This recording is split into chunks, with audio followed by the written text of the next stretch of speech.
cita se va a hacer en evidencia media. El control de su secreción es básicamente pulsátil, como hemos visto. Durante la infancia, dijimos, los pulsos son infrecuentes y erráticos. El hipotálamo es muy sensible a la retroalimentación inhibitoria. ¿De quién? Sobre todo de los esteroides. En la mujer, estos esteroides juegan un papel importante en el ciclo menstrual. Antes del pico ovulatorio de LH en el ciclo menstrual, los esteroides juegan un papel estimulante y después del pico ovulatorio es inhibitorio. En este caso, el que nos va a interesar es la retroalimentación inhibitoria de los esteroides. En la pubertad, ¿qué pasa? La sensibilidad a la inhibición decae, aumentan los pulsos secretorios y se producen pulsos tónicos de 90 a 120 minutos. Ahora, ¿cómo ejerce efecto la hormona liberadora de gonadotrofinas a nivel de la adenohipófisis? Básicamente con receptores acoplados a proteínas P, como ya vimos. ¿Sí? Se utilizan como segundo mensajero del ADP cíclico y secretan LH y FSH finalmente. Ahora, ¿cómo demostrar que hay esta relación entre los pulsos de GnRH y LH y testosterona? El gráfico es bien explícito. Se hicieron trabajos en los cuales vieron que ya habían identificado los pulsos de GnRH. Estos son los pulsos de GnRH. Extrapolaron esos pulsos a la valoración de la secreción de LH y encontraron que esa secreción de LH también tenía dos pulsos y también testosterona tenía dos pulsos. Pero la coincidencia es de que esa liberación de impulsos o esos pulsos generados coinciden plenamente con los momentos de los pulsos de GnRH.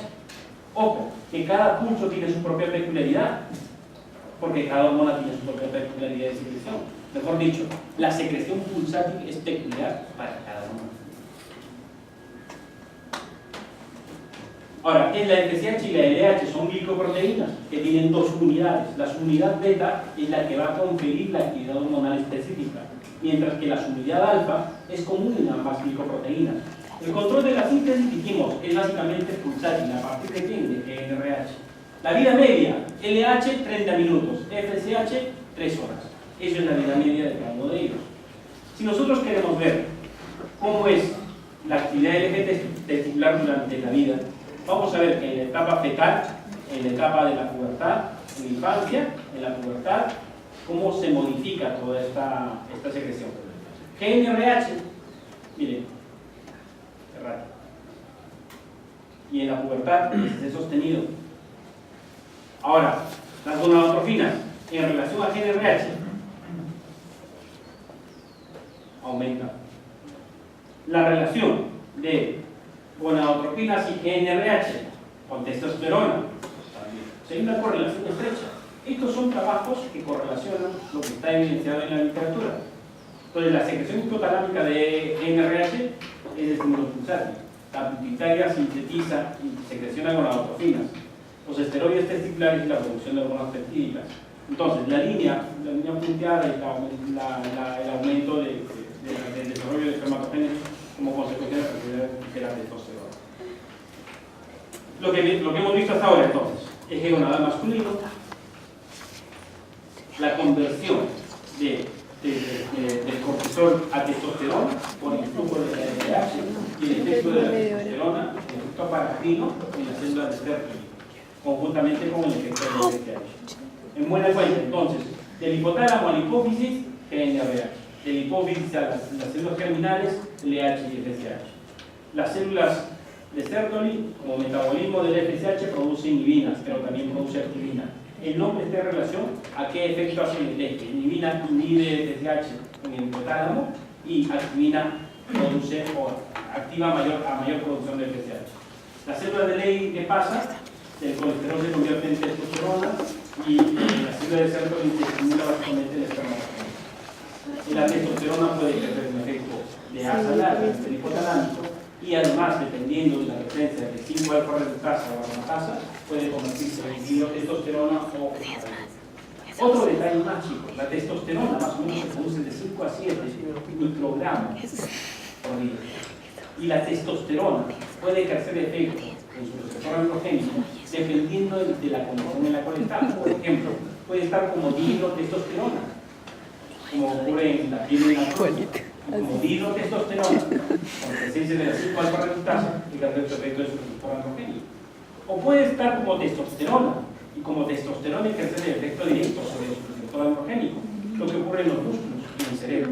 O puede estar como estradiol, ya vimos acá, como estradiol, y puede ejercer efecto en el cerebro y a nivel de hueso. De esa manera ejerce el efecto en su receptor específico. Y puede ser eliminado por las dos rutas, a nivel hepático y a nivel renal. La testosterona, entonces, lo que ya dijimos, este dibujito es relevante, porque este dibujito ha sido empleado para explicar, creo que hay una diapositiva al final, de cómo se produce el cáncer prostático por influjo de la testosterona. Acá rapidito, lo que ya dijimos también, acá está la globulina transportadora de testosterona. La testosterona ingresa, miren, la testosterona se une a su receptor, acá está la HCP, la proteína de choque calórico, se desprende HCP, se une a testosterona. Y otro detalle, que la testosterona con su receptor forma el complejo hormonal receptor, que para ejercer efecto a nivel del promotor del gen, tiene que dimerizarse. En algunos casos trimerizarse y en algunos casos tetramerizarse, o sea, 3 o 2 o 3 juegos tienen que unirse. ¿Por qué es así? Como su configuración les permite atravesar los poros de la membrana nuclear. Y al atravesar los poros de la membrana nuclear, acoplarse a esa región que se conoce como elemento de respuesta andrógeno, que en realidad es una región promotora, es un primer del gen. Y a partir de esa regulación o de ese promotor, ¿qué va a hacer? Va a activar el complejo basal de transcripción respecto del gen. ¿Ya? En el cáncer, lo que va a hacer efecto para ver la hormona PSA. Eso van a ver que cuando hay células malignas cancerígenas a nivel de próstata, el PSA está por encima de 4.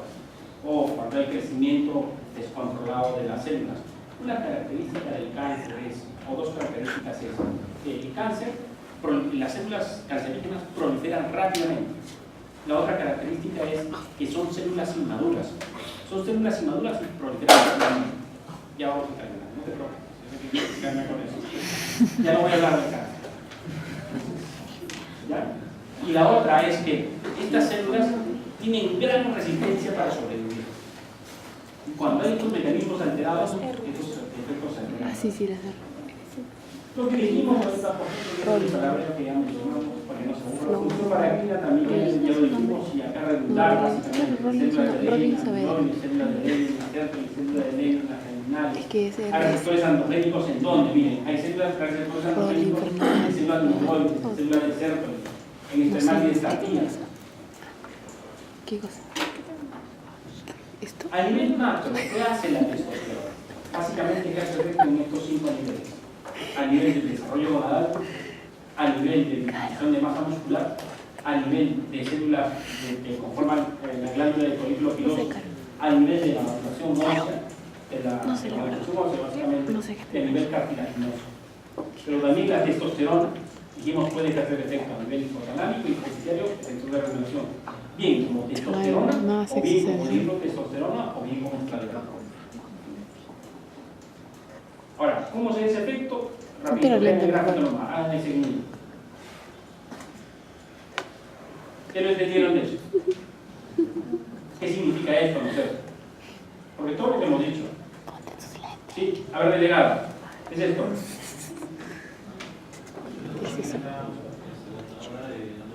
¿Ya esto? ¿Qué significa esto? Muy bien, se desliga. Internamente se convierte en... A ver, todos. Internamente se convierte en presencia de quién? Muy bien. Dihidrotestosterona y testosterona hacen efecto en su receptor, ¿no es cierto? E ingresa hacia el núcleo, ¿no es cierto? Y puede haber entonces receptores para quién? Receptor para la dihidrotestosterona y receptor para la testosterona. ¿Que se une en qué región? En el promotor, ¿no es cierto? Y esa región específicamente, ¿cómo se llama? El elemento de respuesta a andrógeno. ¿Está bien? Listo. Todas las hormonas sexuales influyen en el desarrollo de casi todos los tipos de tejidos, Por lo tanto, la ausencia de estas hormonas podría influir en el mantenimiento de todos estos tipos de tejidos y por ende de los órganos que están conformando. Miren, ¿dónde? Músculo liso, músculo estriado, a nivel de células cardíacas o músculo cardíaco, a nivel de mastocitos, a nivel de adipocitos, a nivel de vacuolas, casi todas. Activina y inhibina, rapidito, son complejos proteicos estrechamente relacionados que tienen efectos biológicos casi completamente opuestos. La activina aumenta la biosíntesis y secreción de FSH activa. Participa en la regeneración del ciclo menstrual, proliferación celular, diferenciación celular, apoptosis, en el metabolismo, en la homeostasis, en la respuesta inmune, en la cicatrización y función endocrina. La inhibina, cortito, regula la baja de síntesis de FSH y inhibe la secreción de FSH. Las dos se parecen molecularmente. Casi tienen la misma configuración estructural. Hay varios tipos. La inhibina inhibe, la activina activa. Sí, esto es lo que tiene que quedar claro. Más no. Dijimos que son proteínas ligadoras.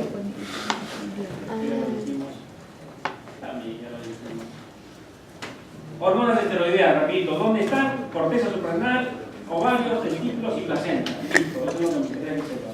En corteza, como en melanocorticoides, glucocorticoides, le dije que faltaban dos ahí, ¿no es cierto? Porque presten atención y acá lo van a sacar. Los ovarios, andrógenos, androstenediona, testosterona, nitrotestosterona, estrógenos, estrona, estradiol, estriol, progesterona. A nivel testicular, en forma de testosterona, estrógenos, como el estradiol, andrógenos, como la hidrotestosterona y la placenta. Chicos, la placenta produce casi todos los tipos de hormonas, hasta endorfinas y encefalitis.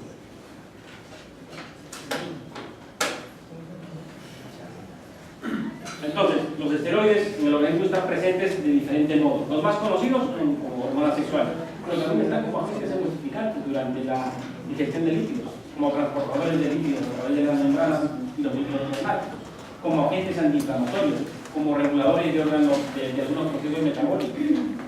Además, en lo que les gusta, muchachos, en el coito, en la fertilización y en la implantación. En todos estos niveles, miren, que son expertos de esto, ¿cierto? Delegado, fase de excitación. María, fase de meseta, fase de orgasmo, fase de resolución. En todas ellas participan los esteroides. En la fertilización, donde está más estudiado, el influjo estrogénico en los óvulos, ¿qué hace? Están elevados durante la ovulación. El influjo estrogénico en los espermatozoides, ¿qué hace? Facilita el ingreso de aproximadamente 10% de los espermatozoides hacia el útero. ¿No es cierto? Porque cuando después de la eyaculación se libera abundante cantidad de espermatozoides a nivel del conducto vaginal, estas tienen que pasar ¿por dónde? Por el cuello uterino, ¿no es cierto? Llegar al útero y del útero pasar por la trompa de falopio y recién en el tercio externo de la trompa de falopio recién ocurre la fecundación, ¿no es cierto? Entonces, miren, solamente el 10% al revés. Hay aumento de la motilidad de los espermatozoides, extracción de glucoproteína de la cabeza espermática e ingreso de calcio, mejor dicho. Los espermatozoides se movilizan, o sea, pueden hacer el movimiento flagelar y eso general es la motilidad. Ese movimiento flagelar es como consecuencia de la abundante producción de ATP a partir de las mitocondrias que se encuentran en el cuello del espermatozoide. Y eso influenciado por los esteroides. En implantación, ¿qué pasa? La progesterona secretada por el cuerpo glúteo induce a cambios secretores en el endometrio. Progesterona, un esteroide. El influjo estrogénico, ¿qué hace? Potencia el transporte de la embrión hacia el útero. Una vez que ocurre la fecundación en el tercio externo, más o menos entre 48 y 72 horas, tiene que llegar hasta el útero. Y ese desplazamiento del huevo o cigote en dirección celular está dado gracias a un movimiento ciliar a nivel del túbulo o de la parte interna de la trompa de falopio. Ese movimiento ciliar es armónico. Estos esteroides, ¿qué hacen? Estos estrógenos, ¿qué hacen? Lo que hacen es hacer armónico ese movimiento. Cuando estos estrógenos están en caída, o están bajos, ese movimiento no es armónico. Por lo tanto, el desplazamiento de este huevo cigote no se da adecuadamente y demora. Y genera lo que se conoce con el nombre de embarazo ectópico. Induce a la proliferación endometrial para la buena implantación. Espermatogénesis, ya sabemos, 1 más 2 es 24 horas. Esos son los muchachos que conocen. Hormonas esteroideas, rapidito, las rutas que ya vimos del colesterol, prednisolona, progesterona, que produce testosterona, estradiol, glucocorticoide, El otro grupo, los andrógenos. Quinto grupo. Ya lo dije todo. Andrógenos y receptores androgénicos. Lo vamos a ver en el función espermatozoide, también ya lo dijimos, dihidrotestosterona, la apoptosis. A ver, acá, la apoptosis lo más importante es acá. En humanos, degeneración de células germinales durante estadios finales de meiosis, esta fase es común y responsable del 40% de la disminución de espermatozoides y espermatocitos. O sea, paritemos, la relación entre espermátides y espermatocitos. La apoptosis es favorecida ¿por qué? Por la disminución de FSH y testosterona. Lo más importante es eso. Entonces, mecanismo de acción de los andrógenos: acción sobre el patrón lipídico, conversión en 17 beta estradiol, acción vasoreguladora directa y efectos sobre los canales de potasio en las células musculares lisas, acción sobre la cromogénesis, descenso de factores, de múltiples factores como el factor 7, antitransenógeno alfa 2, etcétera, etcétera, y efectos sexuales específicos. Lo que habíamos dicho, lo que habíamos visto también, miren, testosterona se dimeriza y recién así, como dimerizado, genera eso. Pero no solamente se genera una sola ruta, se genera otra ruta también adicional. Como dihidrotestosterona, como dicen dihidrotestosterona, tiene su propio receptor, se dimeriza. La referencia bibliográfica dice: aquí hay una mayor dimerización o dimerización cuando es la testosterona la que se une al receptor. Y esto, si quiere, se resumen de todo esto, este mecanismo de receptores. Mira, dihidrotestosterona, testosterona se unen, miren, acá están los receptores unidos hasta HSP, miren, todas las proteínas, un montón. El artículo hace referencia acá, no han estudiado.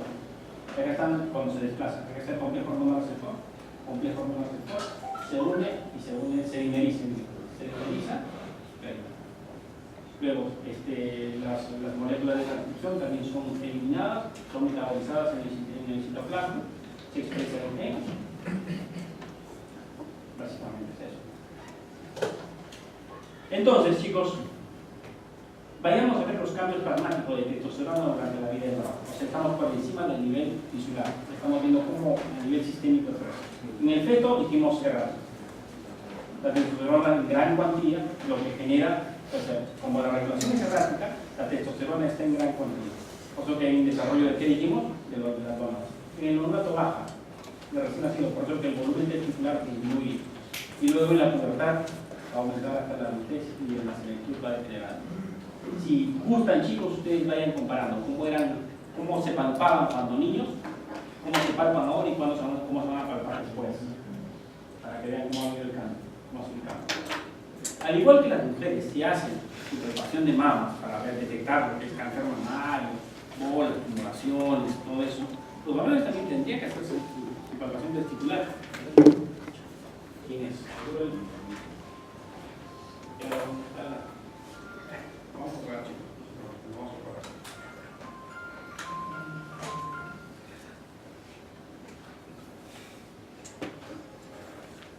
Ya.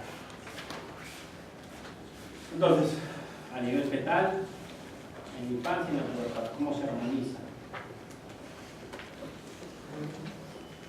Entonces, andrógenos, dos efectos fisiológicos, reproductivos y no reproductivos. En los reproductivos, la mayoría que vimos, la diferenciación y desarrollo de estructuras wolffianas, desarrollo y mantenimiento de próstata y epidídimo de ciclos seminales. Además, iniciación y mantenimiento de la espermatogénesis. La regulación importante a nivel cerebral, desarrollo, la secreción pulsátil de GnRH, regulación de la liberación basal y dinámica de GnRH y gonadotrophinas, y liberación pulsátil y basal de LH y FSH en relación a la GnRH. Reproductivos. Cambios en la pubertad. Hay cambios androgénicos y muy notables, muy notables. ¿Qué cosas? Cambios psicológicos. Hay cambios en la libido, aumento de la libido, agravamiento de voz, hay desarrollo muscular, aparición y esclarecimiento del vello, hay maduración de células de Leydig, inicio de la espermatogénesis, crecimiento, engrosamiento y migración del pene y escroto, aumento de potenciación sexual o de la potencia sexual, incremento de hematocrito, disminución de colesterol HDL, hay facilitación de la maduración ósea. cualquier parecido con el doctor Ponciano en una coincidencia, presentamos fotosensición. Efectos reproductivos, no reproductivos, perdón, a nivel de la piel, a nivel del folículo piloso, vello de la barba, vello corporal, de glándulas sebáceas, a nivel de los músculos, distribución de masa muscular, de fuerza muscular, a nivel hepático y de proteínas, específicamente lo que es la globulina fijadora de hormonas sexuales. A nivel del tejido graso y aumenta la lipólisis. En la médula ósea estimula la hematopoiesis. En el sistema nervioso central, a nivel cognitivo, la libido, la visibilidad, la discriminación sexual cerebral. A nivel del riñón, la eritropoyetina. Órganos sexuales, pene, testículo, próstata, la vesícula seminal, espermatogénesis. A nivel de hueso, a que estimula el cierre de piel, el crecimiento lineal de masa ósea, acción sobre condrocitos, astrocitos, en el hueso. En el tiempo, doctor Ponciano cuando era estudiante, con el profesor y cuando va a ser decano en la facultad. Pérdida de la libido, trastorno de capacidad de debilidad, del vello facial, debilitamiento del vello facial, axilar público, disminución de ablandamiento testicular, disminución de la densidad ósea, disminución de la masa muscular, aumento de grasa, trastorno de humor. Miren, todos estos cambios se van a dar como cambios. Antes con pelo, ahora sin pelo. Antes con la piel tersa y ahora arrugada. Entonces, repito, a la fisiopatología, síndrome del persistencia de conducto de Müller. ¿Cómo es si una persona es genéticamente masculino pero no ha degenerado el conducto de Müller porque no hay suficiente hormona antimülleriana? ¿Qué pasa? ¿No? Se presentan en estos casos. Presentaciones clínicas. Se presenta testículos, útero y trompa fetal. Testículos, útero. Testículos, útero. Esto se presenta en un 60-70% de los pacientes. Testículo en posición normal de los ovarios y los arcos seminales están vacíos. En cambio, esto de acá se presenta en un 20-30%. Tiene testículo, una hernia inguinal junto con un túbulo conectado y un útero. Esta presentación se conoce como hernia inguinal útero. Esta, miren, alrededor del 10% de los pacientes tienen ambos testículos, hernia en un proceso vaginal, transversal testicular, ectopia, cuando el conducto de Müller no va a degenerar. ¿Y qué pasa cuando hay alteración en los diferentes periodos de desarrollo, en el periodo prenatal, en el puberal y en la madurez? Por ejemplo, consecuencias globales en el periodo prenatal, alteración de la diferenciación sexual. Las más sensibles, desde la 9ª a la 14ª semana. En la pubertad, alteración del desarrollo puberal, déficit de movilización. En la madurez, ¿qué pasa como consecuencia global? Déficit total o parcial de estrogénesis y la producción de hormonas. Otro caso, miren. Hipótesis de hipogonadismo, obesidad y adipocitos. Los adipocitos producen leptina, estimulados por quién? Por una disminución de testosterona. ¿Cómo es eso? Miren, el aumento del tejido adiposo aumenta la actividad de la aromatasa. ¿Y qué dijimos que hacía la aromatasa? Estradiol. Pero ¿qué más hace? Aumenta la producción de leptina. ¿Qué les dije alguna vez? El estradiol hacía mujer a la mujer, era la hormona característica de la mujer. ¿Y el varón cuál era? La testosterona, ¿no es cierto? Entonces, ya hay estradiol por actividad de la aromatasa. El estradiol inhibe directamente el eje hipófisis-hipotalámico a través de la hispectina testicular, lo que vimos, lo que conduce a una disminución de la producción de testosterona. El tejido adiposo también produce leptina y citoquinas proinflamatorias que tienen un efecto de retroalimentación negativa sobre el eje hipotálamo del cerebro. La leptina también inhibe la acción estimuladora de la hormonografía sobre las células del eje de los testículos, lo que resulta en una disminución en la producción de andrógenos testiculares.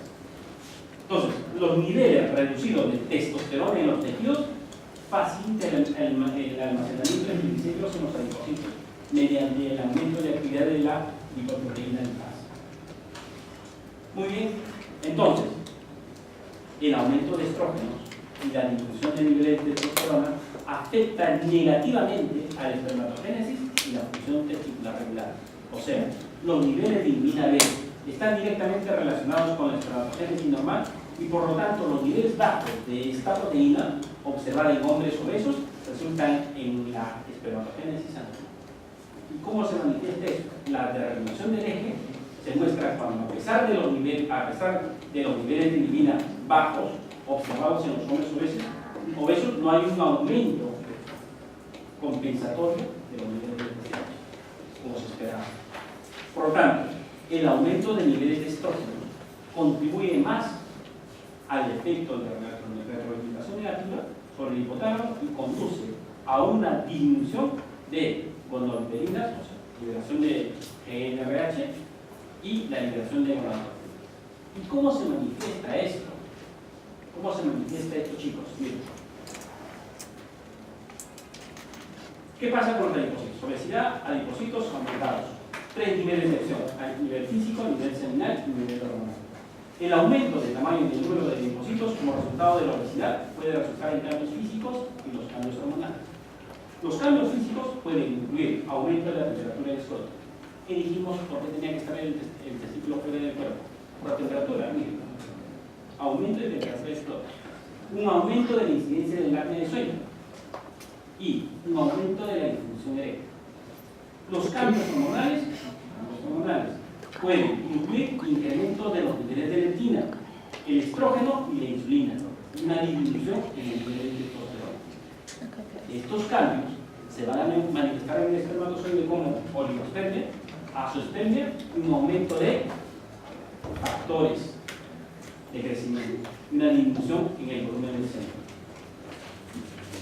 Todos los 3 factores, todas estas 3 categorías de cambio contribuyen a la infertilidad masculina relacionada con la obesidad, aunque no lo crean. Así lo hacen. El año pasado, no, 2016. Todo esto es el nivel molecular, ya no nos vamos a detener en eso. Lo que les decía, ¿se acuerdan del cáncer prostático? Ahí está. Desarrollo del cáncer prostático independiente del estrógeno. Lo que se ha visto, chicos, miren al nivel alfa y miren cómo la testosterona, dependiendo de la actividad sobre el receptor, ellos han encontrado 5 niveles de actividad. Va a depender para la expresión de género. Por ejemplo, en una vía de hipersensibilidad, esta de acá, se produce un aumento de receptores de andrógenos, por lo general por la modificación de genes. O los receptores mejoran su sensibilidad para compensar los niveles bajos de estrógenos. O más testosterona se convierte en dihidrotestosterona por la 5-alfa. Esta es la alternativa que se ve acá. La otra vía es la vía promiscua.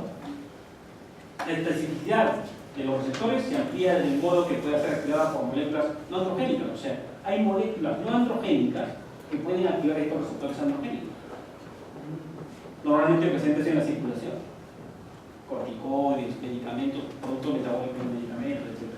La vía fuera de ley, estas. Receptores tirosina-quinasa se activan, y receptores androgénicos, el receptor androgénico es fosforilado por cualquiera de estas tirosina-quinasas, específicamente la proteína quinasa B, o la vía activa por un receptor androgénico independiente de ligando con la producción de mitógenos, como la proteína quinasa. La cuarta vía, la vía de la eliminación. Hay 2 vías: la vía de supervivencia paralela, en donde la participación de la proteína BCL2 antiapoptótica obvia la necesidad del receptor o un ligando. O sea, se activan vías apoptóticas sin necesidad de tener activación de receptores de andrógenos. Y la otra, que es la que va a generar el cáncer, es la vía del gluten. Células cancerosas independientes de andrógenos están presentes todo el tiempo en la próstata, como células madre epiteliales, posiblemente pueden ser seleccionadas por la edad. A eso se está apuntando, o sea, identificar ese tipo celular. Y lo más paradójico es que estos tipos celulares epiteliales son los que más fácilmente modifican su configuración genética y alteran esa configuración genética, y más aún la expresión de esos genes. Muy bien, muchachos, para terminar, 2 diapositivas. Delegado, te toca a ti ahora, a leer en voz alta. Es tu caso. No, el caso que tú estás leyendo. El caso. Vamos, delegado. El sexual femenino con falda de 4 centímetros de actividad mundana recubierto con corrupción especiales y un orificio uretral incubado ventralmente hacia un orificio situado en el sitio correspondiente a la vagina, que parece corresponder a un seno orbital con fusión de labios presentes, pero poco desarrollados. ¿Se acuerdan del caso, de la primera diapositiva? Acá está el caso, ¿no es cierto? Está más clarito ahora en la foto. ¿Sí? ¿Se acuerdan? Ya, sigamos entonces delegado. Senos similares entre los sonidos nominales, presencias similares internos, la prometría, no se aprecian niveles internos igual a la máquina nuclear negativa 0%, registros 46 y analítica sanguínea normal. Muy bien. ¿Qué venía? La evaluación. María nos dijo genialmente, ¿no es cierto? ¿Qué hormonas iban a analizar María? Testosterona, estradiol, LH y FSH. Sigue delegado. Compara las concentraciones de blanco con las concentraciones de amarillo. Este es el rango. 34K, sigue. Las cifras nomás, lee las cifras. A ver, y ahí yo te digo. Testosterona, la paciente tenía 34. El rango normal con un varón es de 298 a 1043. Por debajo, ¿no es cierto? Estradiol, en la persona tenía 194.6. El rango normal está entre 17 y 46. LH está en 52.23. Acá tenía entre 1, el rango normal es 1 a 6.9. LH, ella tenía 46.4. El rango normal está entre 1 a 8. El que más va a repercutir en esta manifestación, de acuerdo a la clase, ¿cuál va a ser?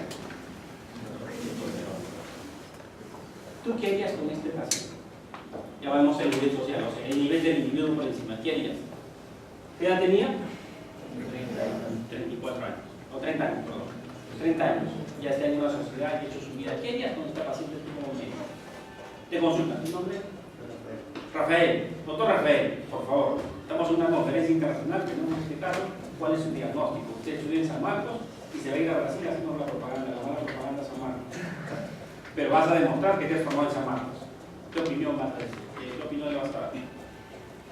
¿Qué haces con esta paciente? ¿Cuál es tu sugerencia? ¿Le damos terapia hormonal? ¿La mantenemos como tal y hacemos algunos arreglos? ¿Sí? ¿Sí? Sería lo lógico, ¿no es cierto? He hecho una vida. Entonces, ¿qué tendría que hacer? Hacer interconsulta con otros especialistas, con un cirujano plástico, hacer interconsulta con un ginecólogo, ¿no es cierto? Y efectivamente, a eso es lo que ha llegado. Miren lo que hace. Sigue delegado en voz alta. La prueba de estimulación. Ya no, acá. Ya, escuchen. De nuevo, delegado, no te he escuchado acá. Fuerte, fuerte, de nuevo, pronuncia bien. Ya es la última diapositiva, haz un esfuerzo. Realiza la parotomía exploratoria, pero encontrando gonadas por efecto reticular en ambos conductos genitales, que son anticipados. Posteriormente se realizan modificaciones de los niveles externos. Se secciona el tabique formado por la sección de la función labial implementado un pequeño seno bronquial, donde termina la uretra y una pequeña cavidad bronquial que se amplía por incisión de su tubo y sección broma hasta crear un espacio de dimensiones apropiadas para colocar una prótesis vaginal previamente. Hasta acá se hizo interconsulta con ginecología y con cirugía y con interplasia. Cirugía general y interplasia. Miren, capacidad exploratoria. Y hace posteriormente una modificación de cómo hace la sección del tabique. ¿Se acuerdan que esos dos labios, supuestamente los labios mayores estaban fusionados? Encontraron que detrás de esa fusión había una especie de un pequeño seno, un pequeño vacío, seno urogenital. Entonces aprovecharon ese vacío y esa sección de los dos labios para a partir de ese seno y esa sección generarle una vagina artificial. Ahí está el dibujo que hicieron inicialmente antes de la cirugía, acá está el pelo. Entonces, como esto está de más, esto tiene que ser sacado, ¿no es cierto? ¿O tú lo dejarías? No, ¿no es cierto? Y acá encontraron, miren, este espacio, un seno, que asemeja a una vagina. Y es ahí, por si acaso esto no es un conservador, no. Esto va a ser un molde plástico que va a seguir colocado en este seno, fijado por estos hilos que están acá, fijados hacia la parte inguinal. Vamos a seguir. Sigue con la historia del legado. Se realiza amputación parcial del palo con modificación de la piel, la que se coloca invertida en la zona cuenca hacia afuera, en la parte proximal del mencionado palo clásico, cuyo extremo distal se recubre con un injerto de ¿No es cierto? Lo que hemos dicho, seccionamos lo que sobra. Y ahí están. Ahí le ponen la prótesis lo fijan lateralmente. Sí. Este molde se mantiene fijo con 4 tiras de gasa colocadas en el extremo periférico del molde atadas a la cintura. Por el coso overdrive, el calibre 20 en la vejiga. Claro, eso ya para ver que mi habilitación de la teoría secundaria. A los 15 días operados en los anteriores moldes, observamos una buena utilización de la neovagina. Una neovagina. A los 3 meses de operar, el paciente presenta actividades externas típicamente femeninas y tiene relaciones sexuales satisfactorias a través de la neovagina. Genial, ¿no es cierto? Tú médico que has hecho esto con tu fisiología básica y con ser cirujano, imaginas que te vas a los pies. Ahí está la neovagina. Nada que envidiar a los originales. Bueno chicos, entonces, miren cuán importante es el conocimiento básico de la fisiología básica. Ahora, si quieres probar, te la paso, te paso la diapositiva. ¿Qué? Miren cuán importante, muchachos, es entender la fisiología básica. Tienen que aplicar todo esto. Tienen que aplicar todo esto. Por eso fisiología es importante. Yo creo que la primera clase les dije, muchachos, dominen su fisiología, dominen su anatomía y dominen su farmacología. Eso va a ser el cimiento para cualquier especialidad que ustedes quieran. Así me digan, no, doctor, yo voy a ser gerente, voy a ser médico gerente de hospital. No seas gerente, porque para hacer gerencia y hacer auditoría tienes que saber qué medicamentos hay, cómo actúan esos medicamentos. Se han comprado AINES de más o se han comprado antibióticos de más. Tienen que saber qué grupo de antibióticos, cómo actúan estos antibióticos. Tienen que saber cómo estos antibióticos pueden generar alteraciones hormonales. Si no saben eso, ni para gerente van a hacer.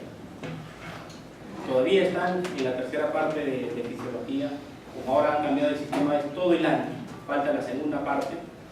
Saquen el jugo a todo lo que puedan.